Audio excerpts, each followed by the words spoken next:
2017 est balancé le teaser de New Mutant. Le film est annoncé en avril 2018. Celui-ci voit son destin repoussé pour la fin d'année 2018 afin de le rendre plus horrifique et encore plus génial. On y croit! Mais encore une fois, il est ajourné pour 2019. Et ce film est touché par la fatalité. Il verra son histoire décliner de report en report, touché de plein fouet par le rachat de Disney. Celui-ci périt dans les flammes de la benne à ordures, carrément annulé. Et 2020, année covidienne, année de tous les possibles. New Mutant tel le phénix, facile, renaît de ses cendres pour arriver enfin sur grand écran le 26 août 2020. Dans l'ombre un peu trop grosse de Tenet, mais le film est là et nous allons le déguster comme une bonne glace Häagen-Dazs en fin d'été. C'était joli, non? Messieurs dames, bonjour, partons pour une dernière aventure mutante avec New Mutant. X-Men, saga très chère à mon cœur. Avec maintenant ces 13 films, parce qu'on s'est arrêté à 12 avec Dark Phoenix, on pensait que c'était la fin. Mais c'est ce New Mutant qui va clore les débats. Déjà, j'étais hyper enthousiaste en 2017 à l'idée de ce film, parce qu'il avait un postulat complètement unique, on allait avoir de l'horrifique dans un monde de super-héros, et moi je dis ok, prise de risque, et on partit, le film a rempli son contrat parce que c'était vraiment original. J'ai beaucoup aimé le fait que ce soit un huis clos, que ça se passe entre 6 personnes, 5 mutants, plus cette doctoresse, et on allait dans un version plus psychologique, tragique, personnelle, que sur les propositions habituelles, où l'ennemi, parce qu'il y en a toujours un, va se dévoiler différemment par rapport au parcours chaotique de tous ces jeunes, voir leurs jeunes mutants naître après leur puberté, et créer pas mal de remous en interne. J'avoue que la présentation de ce petit groupe était vachement stéréotypée. On coche un peu toutes les cases du teen movie ado.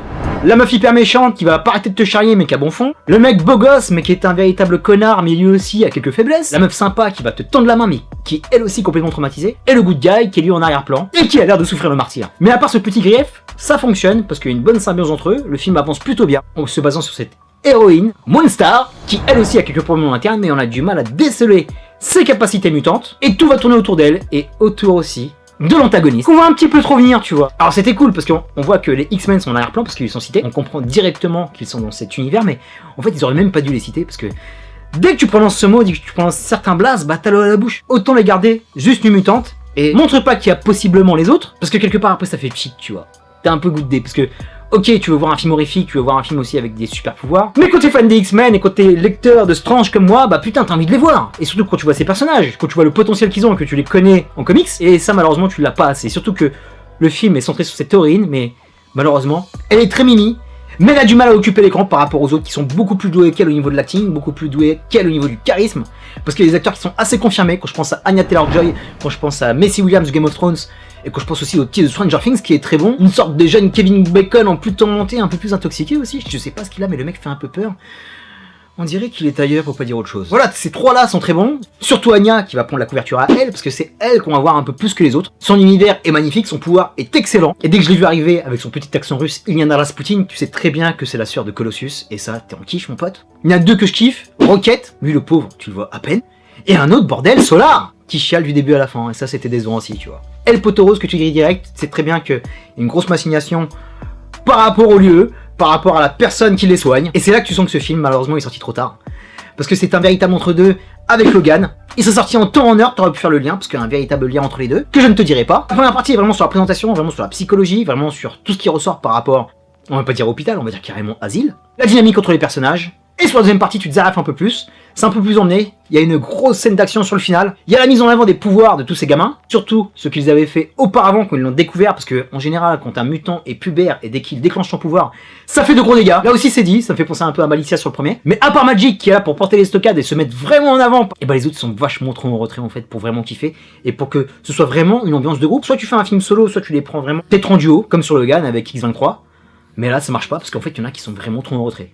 J'ai beaucoup aimé Maisie Williams, peut-être pas par rapport à son pouvoir, mais par rapport à la relation qu'elle avait avec Moonstar, ça passait super bien. Et c'est une actrice confirmée qui te donne beaucoup d'émotions, grosse prestation. Le reste n'est pas mauvais en soi, mais c'est vraiment trop moyen pour que le film décolle et t'arrache tout. Et c'est pas vraiment de leur faute parce que, comme je t'ai dit, avec ce décalage de sortie, il y a trop de choses qui sont arrivées entre temps, il y a quand même 3 ans qui sont passés, et pendant ces 3 ans, on a bouffé du super-héros en série, quand je pense à Umbrella Academy, et quand je pense à Doom Patrol, avec cette saison 2, qui est pratiquement la même histoire que ce New Mutant. Très bonne série Teenage avec Cloak and Dagger. La série Légion qui vient de tirer sa révérence et qui nous a donné 3 saisons solides sur le même thème. Ce New Mutant qui est un peu en dessous, fait limite un peu tâche ou anecdotique. Tu sens que c'est vraiment l'interlude entre 2 gros films X-Men. Et malheureusement on n'aura jamais le lien de tout ça. Parce que ça aurait pu faire une putain de grosse saga. Et il manque aussi par rapport à ce film. Je suis désolé de réagir comme un fan parce que moi je suis un gros fanboy de X-Men. C'est ma team bordel. Il manque le lien avec Charles, Magneto et les autres. Soit par une scène de baston, soit par un petit épilogue, clin d'œil, qui aurait pu donner un peu plus de liant et un peu plus de sourire parce que ça se finit là. Au niveau de la réal, à part la première scène qui a un CGI un petit peu crasseux et pas visible, le reste était vraiment très correct. Tu sens qu'il n'y a pas un gros budget. Mais la puissance dégagée par le jeune chérubin est plutôt bien faite. L'horrifique aussi est pas mal. Il y a des scènes vraiment qui sont flippantes. Alors je vais pas dire que je sautais sur mon siège, mais il y avait un peu de pression quand même, mais ça c'était pas mal. Après, c'est pas du R-rated, ça reste du PG-13. Et ça aussi, il y a eu vachement de quiproquos par rapport au report. On disait, mais attends, on va faire encore plus horrifique, on va le sortir plus tard.